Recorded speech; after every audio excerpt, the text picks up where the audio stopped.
écoutez Radio Légumes et compagnie, le balado consacré à la culture et l'entretien des plantes comestibles.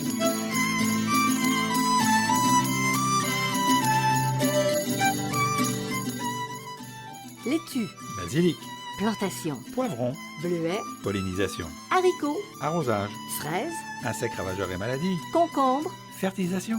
Radio Légumes et compagnie, le balado qui vous dit tout pour cultiver et entretenir simplement les plantes comestibles de façon naturelle.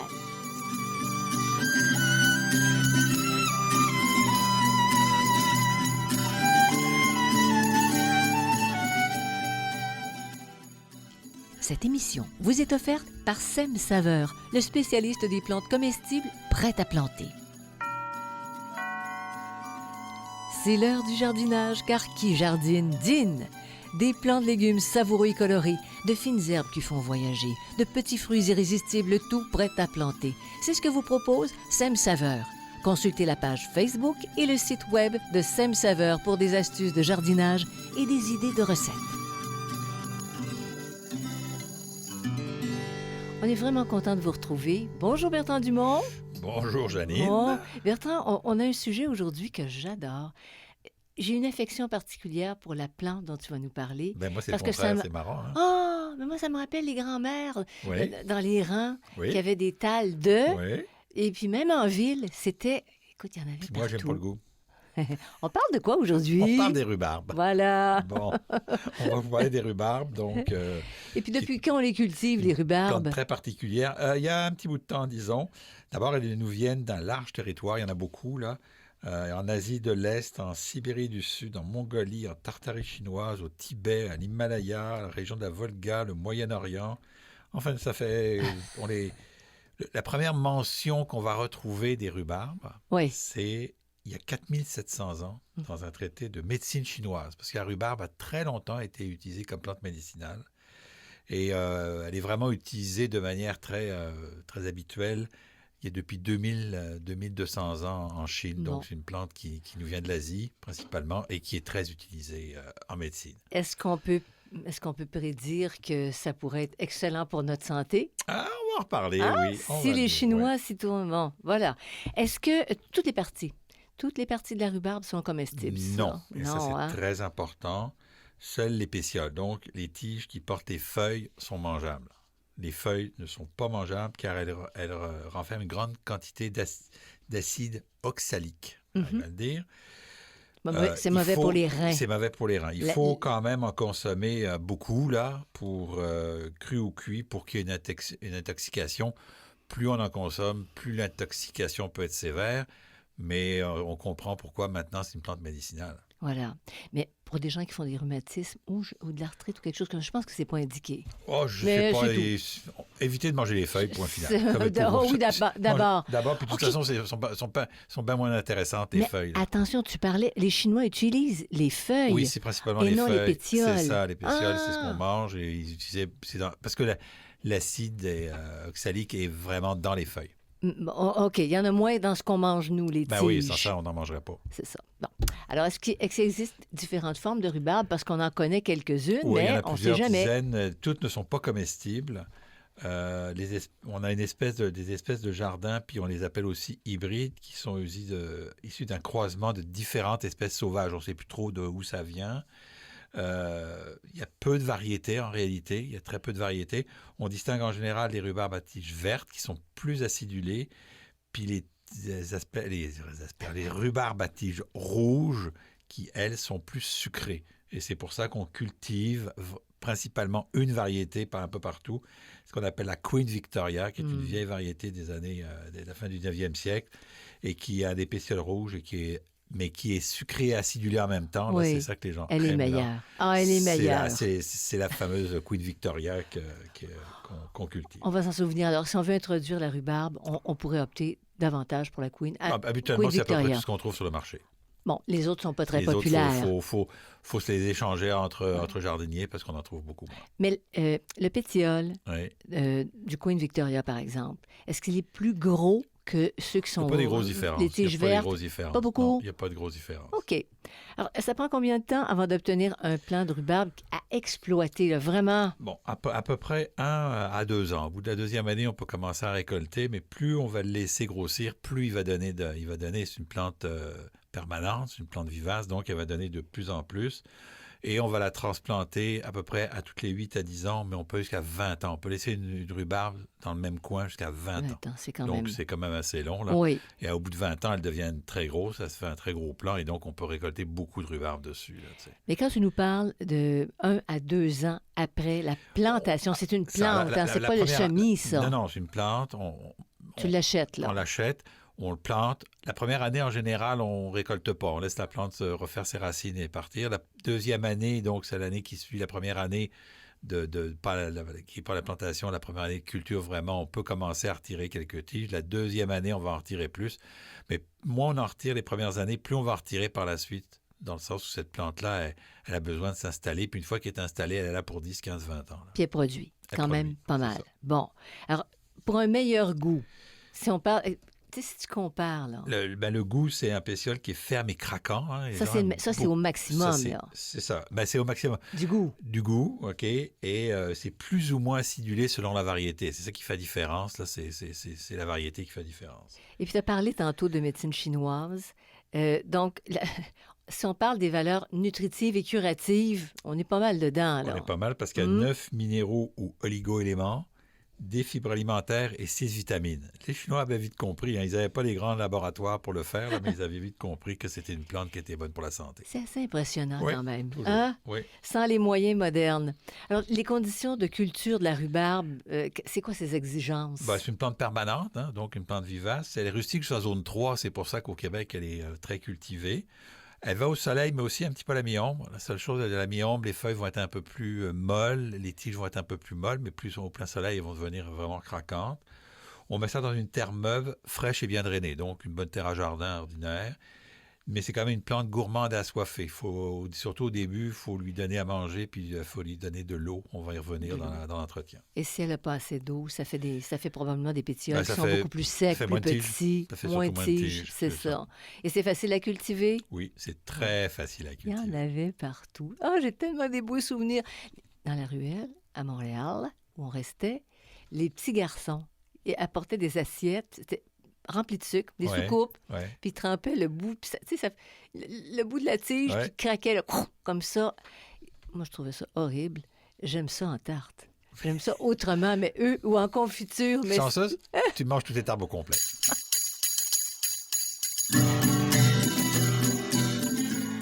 Vous écoutez Radio Légumes et compagnie, le balado consacré à la culture et l'entretien des plantes comestibles.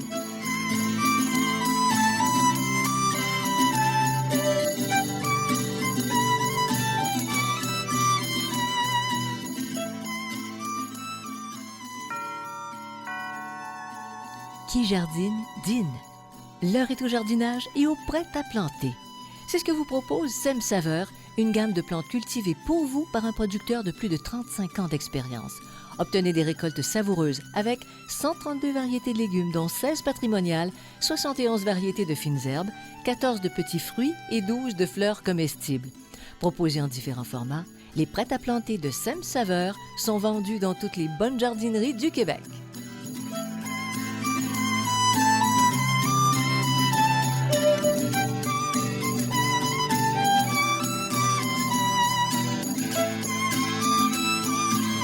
Écoutez Radio Légumes et compagnie, le balado consacré à la culture et l'entretien des plantes comestibles.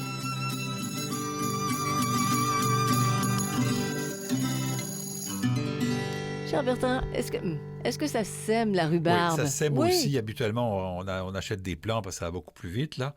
Ça va prendre 2, 3, 4 ans avant la récolte. On va les semer, mais ça va être très long parce qu'il faut que la plante se fasse et ainsi de suite. Donc, avant que les premières récoltes, ça va être beaucoup plus long, là. On va semer en général à l'intérieur, on va faire un repiquage, puis on va les planter à l'extérieur. Donc, ça se sème assez tôt en saison. Mais c'est long, là. Les premières années, c'est assez long. Là. Mais est-ce qu'il y a un avantage à semer? Est-ce qu'on peut trouver des variétés qu'on trouverait Ben, ça va jamais être beaucoup autrement. moins cher. Ça va être beaucoup moins Mais cher. est-ce que c'est très Oui, puis on va cher? trouver des variétés qu'on trouve pas autrement, là. Oui. Ben, c'est cher, c'est parce que c'est plus travaillé. Là, il faut les arracher, les diviser, les mettre dans des sacs. Donc, c'est tout de suite beaucoup plus cher Le semis. qu'une petite graine qu'on va acheter, là. Mais ça Parce que si vous en semez, ce n'est pas 10 kilos, là, parce que ça Non. va faire beaucoup de rhubarbe, là. Je pense qu'un plant. Je pense qu'un Je dirais plant ou deux. un plan pour 2 à 4 personnes, puis un peu plus, là, si on veut. Puis si on fait de la conservation, mettons deux plants. Ah, c'est qu'au début, on a l'impression qu'il n'y a pas grand-chose, mais après ça Ça prend, passe. prend du volume. Mais ça venait gros. Puis on peut se servir des feuilles, par exemple, pour faire des... Tu en avais parlé dans un des balados. On peut faire du compost ou On peut les mettre dans le pesticide, compost. un biopesticide. Ouais, non? mais non, Pas non, tr- pas non, pas vraiment. très évident. Mais on peut les mettre dans le compost, OK. on va y revenir. OK. Alors, quand et comment planter les rhubarbes? Bon, ben, la période idéale, c'est le printemps, hein, le temps qu'elles s'enracinent bien, là, tranquillement. On achète des plants en jardinerie, donc, le plus souvent, où on peut récupérer des morceaux de racines munis de 1 à 3 bourgeons. OK? Minimum. Si vous avez plus, la rhubarbe va pousser plus vite, là, mais il faut au moins 1 à 3 bourgeons là, pour que ça reparte. Tout simplement, on va ameublir la terre sur 50 cm de diamètre et 25 cm de profondeur. On va faire un bon bêchage, là, parce que ça va rester longtemps. On ajoute une bonne quantité de compost bien décomposé. Ça aime le compost bien décomposé. Ça, on peut en mettre pas mal parce que c'est une plante gourmande. On n'enterre pas le bourgeon. Souvent, on voit les gens qui disent « Ah, j'ai planté de la rhubarbe, ça ne pousse pas, c'est parce que les bourgeons ont été enterrés, donc il faut que les bourgeons ressortent. » Et puis, on arrose abondamment la première année, c'est important. Il ne faut pas lâcher. Et quand on veut diviser? Ben, la division, ben, c'est au bout de 10 à 20 ans, hein, comme on disait tout à l'heure. On voit que les plantes vont manquer de vigueur, on voit que les plantes vont commencer à être un peu plus faibles, donc on va les récolter, ou encore les tiges rapetissent et s'amaigrissent. Là, fait que la technique, c'est qu'on arrache le plant, on sort le plant de terre, et on va aller prendre la partie extérieure, parce que vous allez voir que la partie intérieure se vide. Donc, on va prendre des éclats à la partie intérieure.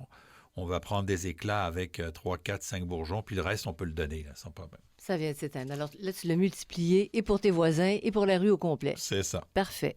Alors, comment diviser des vieux plants? Donc, c'est comme j'avais dit, arracher les plants du sol, et ça, c'est une petite job, parce que les plants sont vraiment enfoncés profondément. Les racines sont profondes de Oui, ça? les racines sont profondes.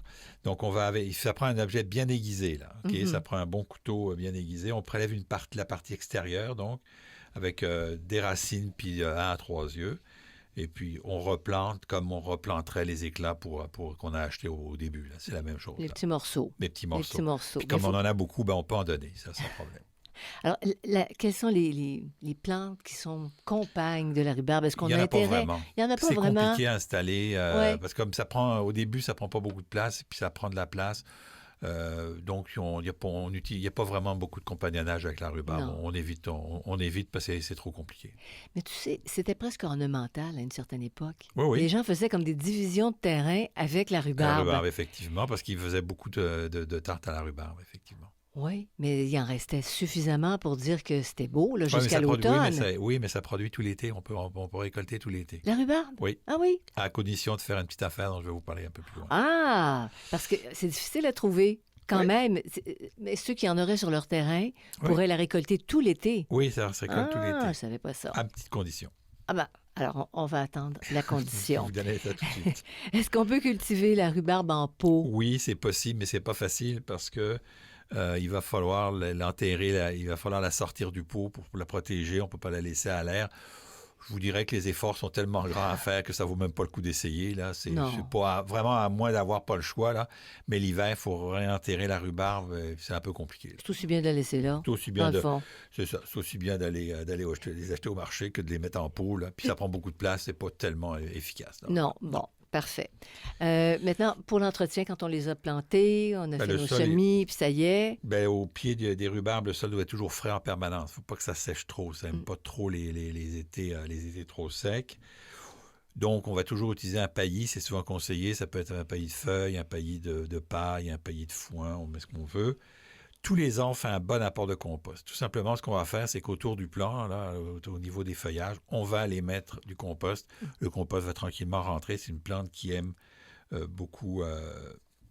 Un sol riche. un sol riche, Ouais. et on va laisser les feuilles sur le sol à l'automne. On ne va pas les couper, on va les laisser là. Elles vont se décomposer, elles vont faire un peu de paillis, puis là, ça va régénérer la plante. Puis je posais la question, est-ce qu'on devrait couper les hampes florales? Parce Et que ça fait des fleurs, c'est ça. un petit truc pour que les tiges soient encore mangeables, c'est de couper la hampe florale. Oui, ça fait des fleurs, ça fait une très belle hampe florale, très haute d'ailleurs, ça fait plusieurs, parfois jusqu'à 2 mètres, là. Mais on va diriger la sève vers les feuilles et puis on va les supprimer dès qu'elles apparaissent. Parce que dès que la plante a fleuri, il y a un goût différent dans les feuilles sont un petit peu moins bonnes. Donc, en coupant la hampe florale, on va pouvoir prolonger la récolte. Puis tu dis prolonger, on pourrait aller jusqu'au mois d'octobre? Penses-tu? Ça dépend des froids, ça dépend des régions, mais on pourrait. On pourrait, Ouais. mais en autant qu'on coupe les fleurs. Oui. Ah, super. Alors, et les ennemis, parce qu'évidemment, il doit y avoir des ennemis. Il y a au toujours un peu rhubarbe. d'ennemis.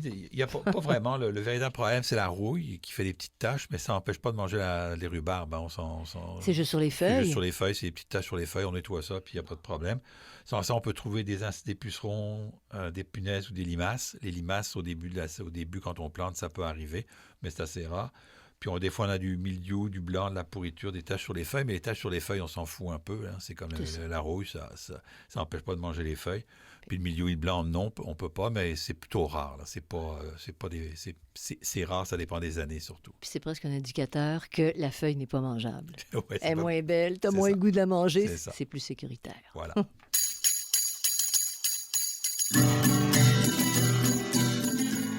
Vous écoutez Radio Légumes et compagnie, le balado consacré à la culture et l'entretien des plantes comestibles.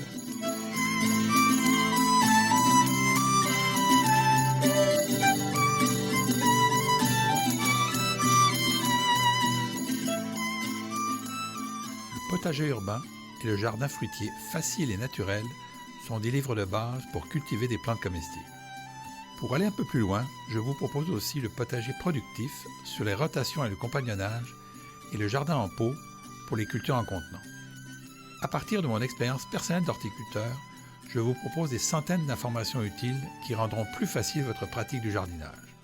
Tous mes livres, produits 100% localement, sont en vente dans les librairies du Québec.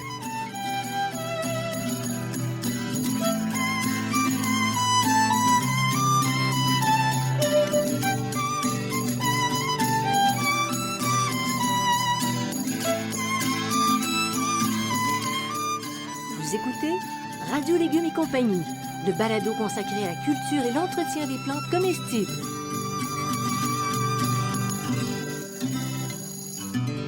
Est-ce qu'on peut mettre les feuilles de rhubarbe dans le compost? Sans problème. Oui. Il y a toutes sortes de trucs qu'on entend sur Internet qu'on peut lire, il ne faut pas les mettre. Ben oui, parce qu'on dit que c'est toxique. Hein? Bon, C'est toxique. ça Alors, tout de l'est. suite, on dit que c'est toxique, mais en réalité, ce qui va se passer, c'est que quand la feuille va se décomposer, ben, les toxiques vont être décomposés aussi. C'est-à-dire que si c'était ça, on ne pourrait pas laisser des feuilles de rhubarbe au sol parce que ça pourrait contaminer le sol. Or, dans la nature, les feuilles de rhubarbe tombent au sol et elles servent de nourriture pour la rhubarbe. Donc, il n'y a aucun problème. Que ce soit au sol ou dans un compost, là, je vais dire, grosso modo, c'est la même décomposition. Là, c'est pas tout à fait le même processus, mais c'est la même décomposition. Et donc, il n'y a aucun problème à les mettre dans le compost. Bon, voilà qui est réglé. Maintenant, quand on récolte, quand est-ce qu'on les récolte, nos fameuses rhubarbes? Tu sais, tu dis tout l'été. Au printemps, avant les fleurs. Oui. OK, donc c'est vraiment la période. Donc, si on enlève les fleurs, c'est là qu'on va pouvoir jouer un petit peu pour prolonger la saison.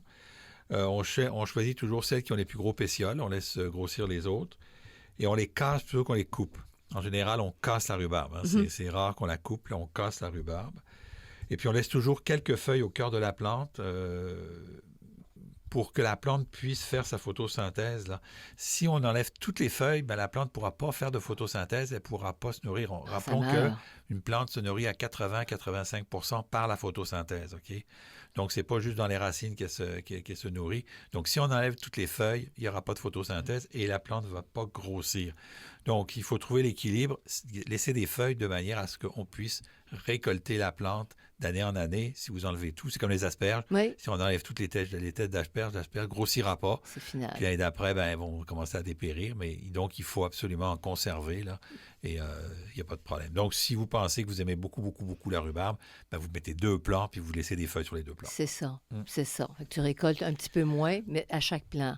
Et puis, tu sais, tu disais, c'est croquant. On casse les pétioles. C'est ça. Souvent, quand on va à l'épicerie, c'est mou. Oui. C'est déjà mou. Oui, c'est déjà mou, c'est ça. Alors, c'est un gros avantage de l'avoir sur son ben terrain. Oui, absolument. C'est Puis frais. vous n'êtes pas obligé de mettre ça dans le potager, vous pouvez mettre ça dans une plate-bande. Hein. Oui. C'est pas mais obligé. oui. C'est Une haie de rhubarbe. une haie de rhubarbe. Bon, Janine Ouais, est partie bon. sur l'aie de rhubarbe. N'exagérons pas. OK, correct. C'est ce que Non, tu mais veux me t'as dire. le droit, t'as le droit. De quelle manière on les mange, tiens? Oh! Ah, OK. Alors, moi, j'ai pris en note rarement cru, mais je pense que je me trompe un peu. C'est parce que j'aime pas tellement ça. Fait que je pense qu'il y a des gens qui mangent ça cru. Hein. Ils adorent ça. Il y a des gens qui adorent Ah ça non, cru. je te dis, le souvenir d'enfance, croquer la belle C'est dent ça, là-dedans, c'est le ça. bonheur, OK, donc, toi. Moi, je regardais ça épouvantable. Donc, mais- pour les gens comme moi qui n'aiment pas trop ça, c'est Ah. rarement cru. Oui. Et pour les gens qui aiment beaucoup ça, ben, c'est cru. C'est souvent cuit avec plus ou moins de sucre, hein, parce que c'est ça l'acidité. Tout dépend un peu de la variété. Là, c'est très acide. Là, bon, si on préfère le sucré que l'acidulé. Tarte, compote, confiture, mousse, crème, là, il y a toutes sortes de recettes Ah oui. disponibles sur Internet. Et il y a un mariage parfait. Parce que je pense qu'on peut commencer à avoir, excusez, les deux au même moment. Tadam! Le mariage parfait, Fait. la fraise Hein? et la rhubarbe. Je l'attendais En celle-là. tarte. Ah, c'est bon. Compote. Oh, La c'est fraise et bon. la rhubarbe. Oui, voilà. Mais peut-être, la rhubarbe est un légume anglais. Hein. C'est un légume, hein? Ouais. Tu dis un C'est légume. C'est un légume, oui. Ben, appelons ça un légume. Là, c'est un légume feuille. Là, c'est un Oui. légume pétiole. Mais c'est un légume anglais. Les Français sont pas très forts sur la rhubarbe, mais les Anglais sont très forts sur la rhubarbe. Mais ils mettent beaucoup de sucre. Et c'est pour ça dans leur c'est recette. pour ça qu'ici on en mange parce qu'on a ce côté métissé avec les anglophones Oui, pour, oui. pour les légumes. Parce Mais qu'en en France, dans les campagnes un peu, mais c'est rare moi j'ai jamais vu de rhubarbe sur les marchés quand j'étais jeune là. C'est Donc, tellement drôle parce qu'il y a vraiment un engouement ici pour, ouais, c'est ça. pour la c'est rhubarbe. ça. Nous on est plus poirés, on est plus poire. Plus donc, poire. Bon, ben voilà, ça complète notre tour du jardin rhubarbe pour aujourd'hui. Et puis, ben, on vous invite à aller visiter radiolégumes.com. Vous pouvez rester informé de toutes les parutions en vous inscrivant.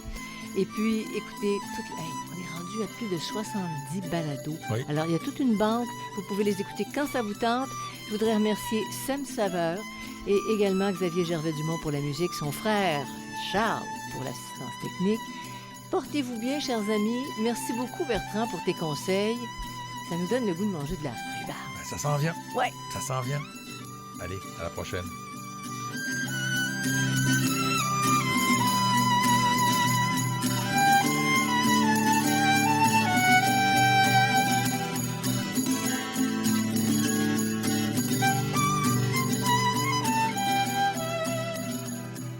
Vous écoutez Radio Légumes et compagnie, le balado consacré à la culture et l'entretien des plantes comestibles.